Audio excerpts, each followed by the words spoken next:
Hello and welcome to the Geeks Review. I'm Royce. I'm Ben. Today we're talking about The Joker, a 2019 comic book crime drama film directed by Todd Phillips and starring Joaquin Phoenix. This film is already available to buy on DVD and Blu-ray and other home media. It came out November 2019, made over $1 billion at the cinema, won a ton of awards. This was a review Ben and I did back in November when the film was in cinemas, so take a listen. Honestly, I thought it was brilliant from start to finish. When it comes to movies, like sometimes they're just pretty straightforward. You can follow the story pretty easily. But what I liked about this movie is it made you think. It made you think. So wait, so if that goes with that, so what's going on here? So, I just liked how it just made you question everything. I went in perhaps with high expectations, but I expected more. It's not like reviews made me think this is going to be awesome. I was thinking from the very beginning, this is going to be an amazing, different film, and I went in and I was like, oh, this is a bit standard. I've seen a lot of this before. Well, I think what the movie was trying to do, it wasn't trying to be like massive. It was trying to be not only you were questioning things, but it was trying to not be over the top or anything like that. That's what I liked about the movie. Well, yeah, I mean, I went in expecting it to be something more than that. I didn't think it was just going to be the Joker doing stuff, blowing buildings up all the time. I thought it would be, a real sort of like delve into what made him into the Joker. And we do get that. I mean, the Joker is this complex character and he has no real definitive origin within the comics. I mean, I guess the most definitive one was a comic from 1989 called The Killing Joke, which was made into an animated movie. And it showed the Joker as like this failed stand-up comedian with a pregnant wife who, desperate for money, went and worked for these mobsters. But then his wife was killed in a freak accident. But he's strong-armed into doing the criminal activities anyway. And he ends up witnessing these two mobsters who coerced him into doing it, getting killed. And then he gets chased by Batman, falls into the chemicals and emerges and goes completely insane by all the stresses piled on top of him. And that's what this is very similar to. Like, there's a lot of stuff, apart from that whole acid bath chemical thing. There's a lot of things that pile up on top of him, like he loses his job. Like I said, some things come up about his personal history that make him sort of question, what's real and what's not. But I did sort of think there would be more to it than that. Well, I see your point, but the thing is with Joker, like we've seen so many Jokers, and it's very hard to write a character like that because you don't want to be like too similar to a previous actor. And what I did like, it was very different, like, not to what I was expecting. Like, I wasn't expecting him to be, like, as you said before, like, going around blowing up buildings and just killing people and laughing off his face and all that. But I was just expecting, I was like, I want to see a good character movie, like, and I believe that's what we got. We did, for sure. And one thing I was a bit concerned about when I was watching the film was a lot of the people in my audience were definite comic book fans. And I don't know what they were expecting going in, but I'm watching this thinking, we're 80 minutes in. It hasn't really been an action scene. Not saying you need action scenes. I'm not saying that I was appreciating a lot of the character stuff.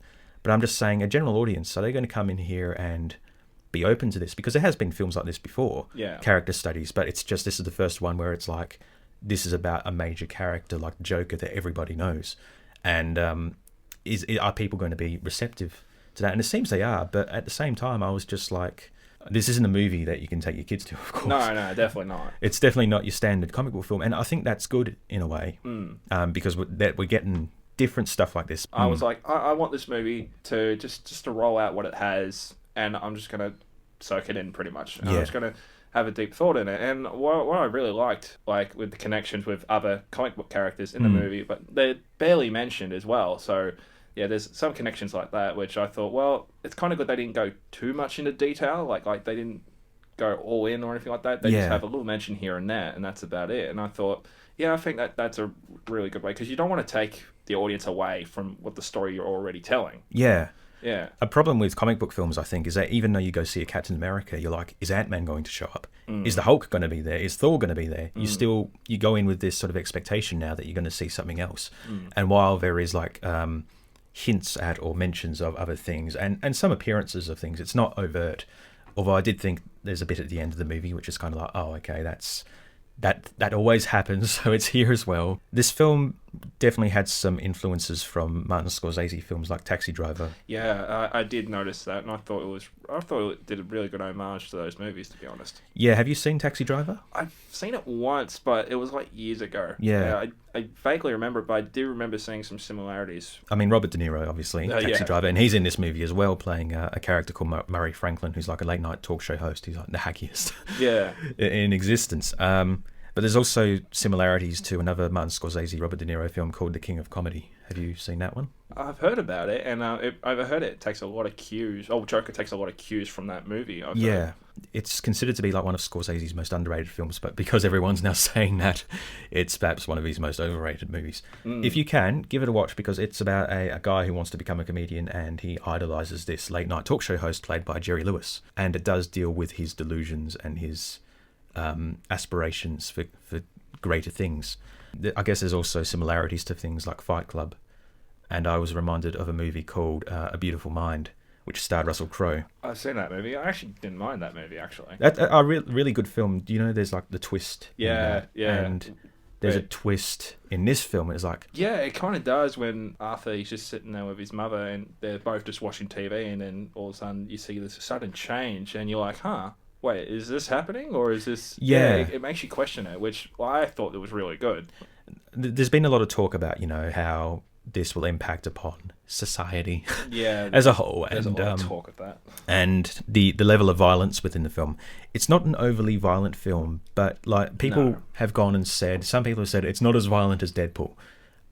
But I think the violence in this is more impactful because of the emotions behind it and the way it's portrayed.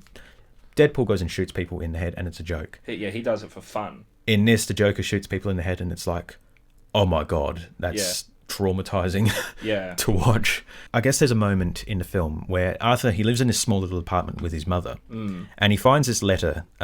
His mother's been talking about how she used to work for the Wayne family. If anyone isn't familiar with the Batman story, Thomas Wayne is the father of Bruce Wayne, who becomes Batman. And in the comics, his parents were killed in front of him when he was a child, and that's what inspires him to grow up and become Batman and fight crime and stamp out this sort of horrible thing that's taking over his city. His mother talks about how she used to work for Thomas Wayne when she was younger, and he finds this letter which seems to imply that he is the illegitimate son of Thomas Wayne and therefore the half-brother of Bruce Wayne. I was a bit mixed about that, because I was just like, because looking at it, like with Joaquin Phoenix, how old he is in this movie, and you compare Bruce Wayne, who's like, I'd say he's probably about 9, maybe 10. It's like, whoa, so there's a big age gap there. Massive, yeah. A big age gap.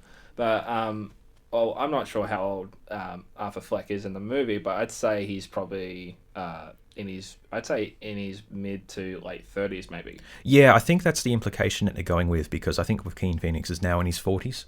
But they're sort of saying that he's just lived a really rough life, but he's like in his 30s and he's just been mistreated so much he looks like older. He does. I was like, oh, okay, this could be interesting.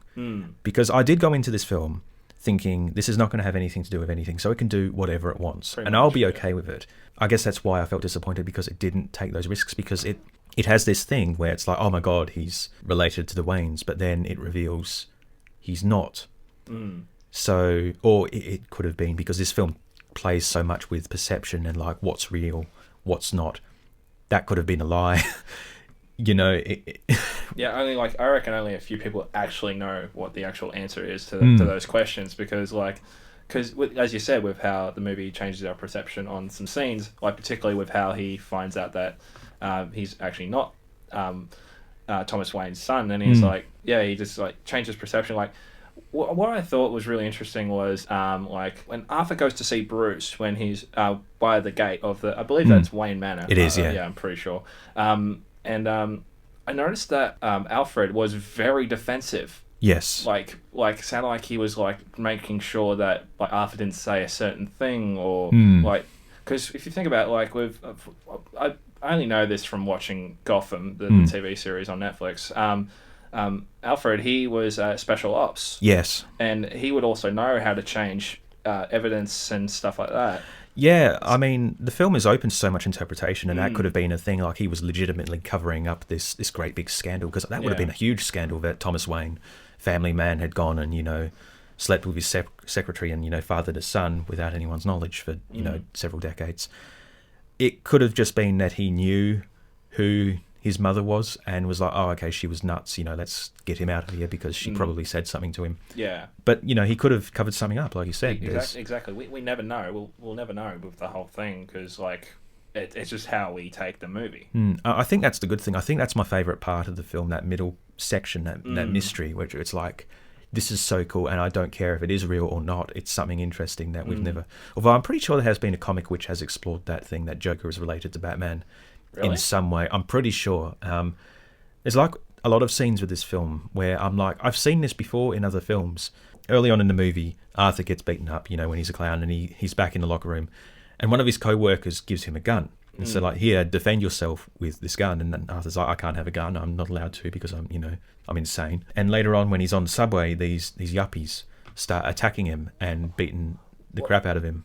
Well, what I liked from that scene is because the three of them are bothering this woman, and she's like getting really uncomfortable. And I think what Arthur did know, like when he noticed, he realized he's like, one thing I like about Arthur, like he kind of has a good heart. Like he wants to do right by people as well, but it's just very hard to tell considering all of the other actions he does in this movie. Like with the woman being uncomfortable with the three men surrounding her and all that, I think he did that laugh on purpose. He laughs very loudly, like possibly, he's drawing attention.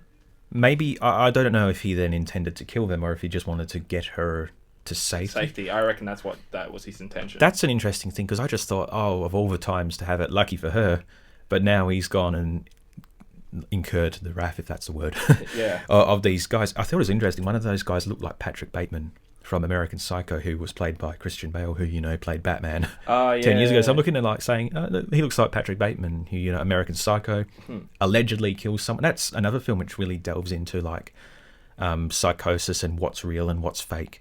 And I thought that was an interesting, perhaps unintentional connection. Yeah, because we learn from later on where Arthur's watching the news, it shows that those three men were actually working in with the Wayne family. Yeah, and that's sort of what throws Thomas Wayne into the movie. Yeah, which actually starts kicking off pretty much what happens throughout the rest of the movie. Yeah, because he gets attacked by these guys and he kills them, initially in self-defense, but then he chases them down and finishes them off. Yeah. And there was a lot of worries online that this film was going to glorify violence, but watching that scene, I'm like, wow, that's really confronting. This is almost... I mean, these guys were just beating the crap out of him. Seeing this dude like whimper like a wounded animal and run in fear is like, wow, okay, this is scary. And to see Arthur then sort of go into this disassociative state and transform into the Joker in that moment and chase this guy down and shoot him dead, it was like, wow, okay, this is the moment of something turning. And you do say Arthur is a good guy, which makes it, I guess, hard. My girlfriend, she went and saw it, and she went in expecting the Joker to sort of be like awesome, like this master criminal, this kind of, this mastermind. And she said she didn't like the movie, not because it was bad, but because it was soul-crushing to see someone who was so put upon and so nice like Arthur just be brought down to this sort of horrible monster by the end of the movie because of all the stuff that piled on top of him. She thought that was quite upsetting, and I felt a bit depressed after seeing this film because it's not a happy story. No. But at the end, I mean, it's definitely like I wanted to see a Joker who was like, hiya folks, it's the Joker. I'm going to blow up a hospital if you don't do this thing for me.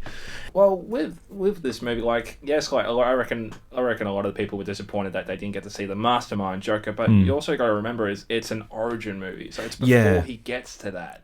But I don't think we're going to see more of this, which I guess is what's disappointing, was because this is going to be a standalone. I mean, it's done well enough that DC and Warner Brothers could change their mind and go, oh no, it's connected, in some way, even though it contradicts what we've already seen. Yeah, like, honestly, I would have liked if this movie was actually connected to the DCU. Yeah. But at the same time, I'm like, well, if you think about it, it doesn't really fit a lot of with the current DCU, with, like, for example, with Batman, because, and also we're getting a new Batman movie as well. Yeah. So for years we had Ben Affleck as the Batman in this DC extended universe alongside Henry Cavill as Superman and Gal Gadot as Wonder Woman, but now Ben Affleck has left that role, and Robert Pattinson from Twilight.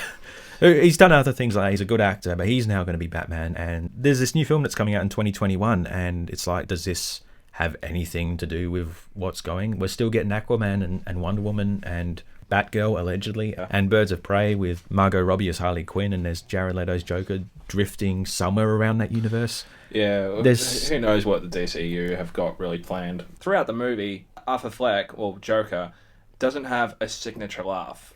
I love how his laughs are very different every time, whenever he just starts laughing. Like, when you hear him laugh first time, like, you can hear him coughing and wheezing, like, trying to cover his mouth. Like, he looks like he's in pain while he's doing that. He has this pathological laughter, which is a real condition. Yeah, and I thought that was really good. Yeah, as we learn that, his mother lied about him being the son of Thomas Wayne. We also learn that he was abused as a child, and his mother didn't care for him, and it was a result of head injuries that caused him to have that laugh. Like I said, it's a depressing movie. You learn about all this stuff, and you're like, oh my god, I feel bad for you. And then he goes and he shoots Robert De Niro in the face. Spoilers. But it shows you two different sides of the same coin. It's just like, do we feel sorry for him up to a certain point, or do we? Well, are we meant to feel for him? I think the first sign that we should feel sorry for him was when is a psychiatrist or is it therapist? Yeah, one of those two. One of those two. Says that they've cut our funding and you're no longer going to get any medication, and that's a really big risk there, because like yes, you're a company that you may be like going out of business and all that, but you should always find a way to make sure that your patients actually end up having their medication. Like, look at the Joker movie. It's a perfect example of what could happen. It is. Well, I mean, the most extreme example, really. The worst is like... Well, I mean, Arthur becomes suicidal. We're talking about some really pleasant topics today. He becomes suicidal and so beaten down and depressed until the final... Although, there's a scene where he goes to the comedy club and he breaks down into a fit of laughter and he can't even get his routine out, and it's painful for him to continue. But he soldiers through and he manages to do it. And then Robert De Niro's late night talk show host brings up a clip of him and mocks him on national television.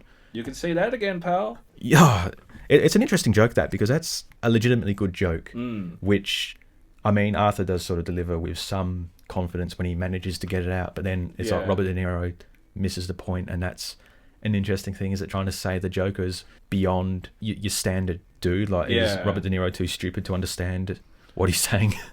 That's a lot of thing, because you can't, like, whenever you're like saying a joke and all that, of course you're going to have people that won't understand it. I think that's the final line, is after everything that's been done, Arthur finds himself in a mental asylum, and he's laughing uncontrollably, and his therapist asks him, what's so funny? And he says, oh, you wouldn't get it. Yeah, you wouldn't get it. Is that sort of saying, like, the Joker is sort of, does he find humour where there isn't humour?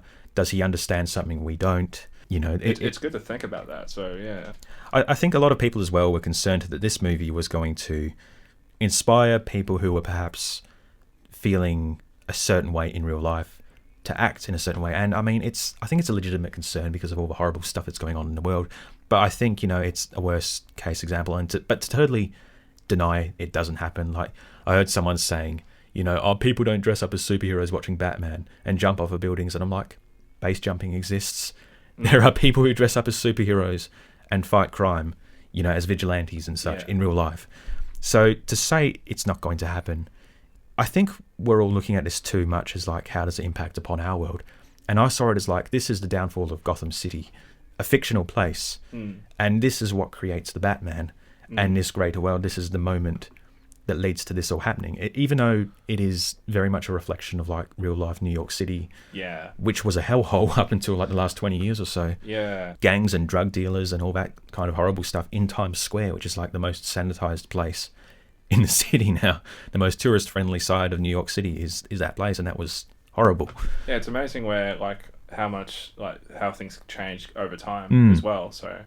And I think this shows the moment in the history of this fictional city. This is a moment that sort of creates the Batman and creates other villains and heroes to come from this chaos which erupts from this moment. The love interest in the movie. So is this going to be like, well, yes, this movie's set in the 80s. Is this supposed to be like, maybe she's going to be like Harley Quinn for that era or some like part of time and all that. But I'm like, I reckon they might do something different. And I was definitely right about that. Like, she's a single mother who's taking care of her daughter, doing much as she can for her daughter, which is pretty good. But then she, like, when she meets Arthur in the elevator, where she goes, "It's so awful, isn't it?" And Arthur just like looks at her and just smiles.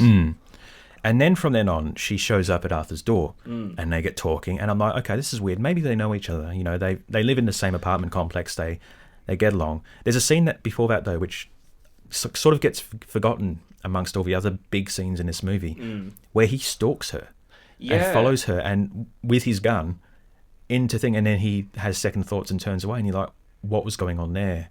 Why was he doing that? And then she suddenly shows up. And she goes, were you following me? And he's like, today? yeah. He's like, oh, I wish you would have busted in and robbed the place. I'm like, oh, okay. They have a sick sense of humour together and they're going to... Well, I did like that they both understood each other's humour. But at the same time, I'm like, this is very weird. Like it's not exactly off-putting, but like, what's going on here? Like yeah. You don't usually see people interact that way when they've just met each other. Yeah, which is why I was thinking, do they know each other before this? Have they are they just familiar with one another as neighbours? Like sometimes you meet people like out there and you instantly hit off with them. Yeah. But the way that they do it is just like very weird. Like they're both like it seems like they're both dark individuals. Yeah, you mentioned Harley Quinn, and I was thinking back to the Killing Joke book, which showed him with a pregnant wife, and I was thinking, is this going to be like, is something horrible going to happen to her? Is she going to be killed in a freak accident or something else? And is that what's going to trigger him? Because despite everything that happens in this film, she seems to be this one positive influence on his life as she goes to his comedy show and supports him. They go out on dates, you know. Yeah. He seems genuinely happy. And then he goes to Arkham Asylum and he finds out about his mother's diagnosis and the truth about his parentage to Thomas Wayne, which is apparently non-existent. And he goes back to her apartment and then she comes out and she seems like startled.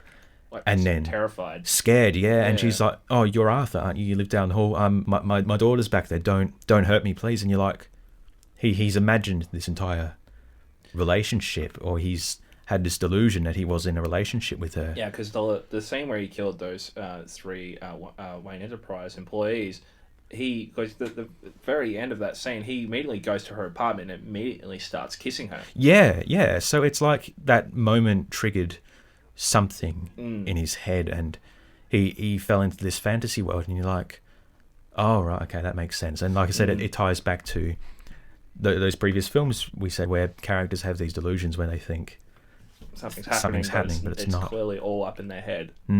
His performance is definitely great. I thought it was really well done. There is the moment though when you see him and he's like planning to go on the show, and it appears as though he's going on there with plans to kill himself, and I'm like, oh, that's not going to happen. He's gonna shoot Murray, or he's going to kill someone else. You know, he's gonna, and that's what happens. You know? Yeah. But it's like the film tries to trick you for a moment, where it's like, oh, he's definitely going to go on and kill himself. I'm like, no, he's going to become the Joker. He's going to kill other people, and he's going to declare himself to the world on this show because he's a.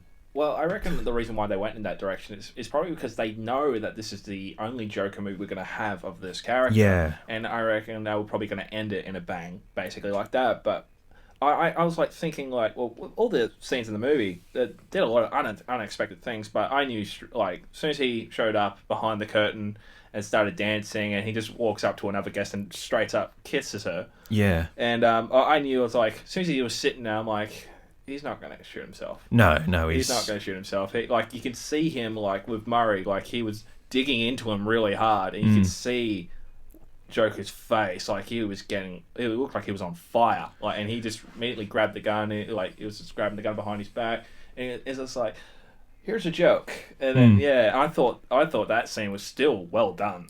I thought it was interesting when he goes in there where he talks about like, I don't believe in anything. So I thought, oh, this is going to be like, he's going to be a nihilist who really doesn't believe it. And then he goes into a political rant. You're like, oh, he does believe things, and he does sort of basically sum up what's wrong with Gotham.